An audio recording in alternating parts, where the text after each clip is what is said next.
Vice chairman LDA Naeem ul Haq की खुली कचहरी में हुकूमती जमात तहरीक इंसाफ के MP नज़ीर चौहान के खिलाफ अशरफी टाउन के मुतासरीन को एहतजाज करना महंगा पड़ गया।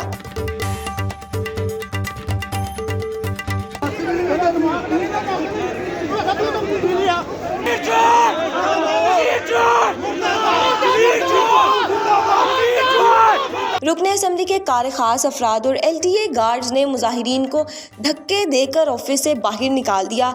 साइलिन का अपने हक में गेट के बाहर एहतजाज। ये कब्जा माफिया सर, ये VC साहब के भी सिक्योरिटी ने हमें बाहर निकाला है, सबने बाहर निकाला है। ये सारे 2 नंबर लोग हैं, सब बिके हुए हैं। Vice chairman LDA Naeem ul Haq की जानिब से LD ऑफिस में लगाई गई खुली कचहरी में अपने हक के लिए आवाज उठाना जुर्म बन गया। हुकूमती MP नज़ीर चौहान की हाउसिंग सोसाइटी अशरफी टाउन में प्लॉट खरीदने वाले मुतासरीन अपने हक के लिए LD ऑफिस पहुंचे। पैसे देने के बावजूद कई सालों से प्लॉट ना मिलने पर एहतजाज शुरू किया तो नज़ीर चौहान के कार खास अफराद और LDA मुलाजमीन ने मुजाहिरीन को ही ज़दोकोब करना शुरू कर दिया। प्लॉट 2 की दिहाई देने वालों पर LDA मुलाजमीन ने धावा बोला और धक्के देकर ऑफिस से जबरदस्ती बाहर निकाल दिया, जिसके बाद मुजाहिरीन ने LD ऑफिस के बाहर धरना देकर जबरदस्त एहतजाज किया।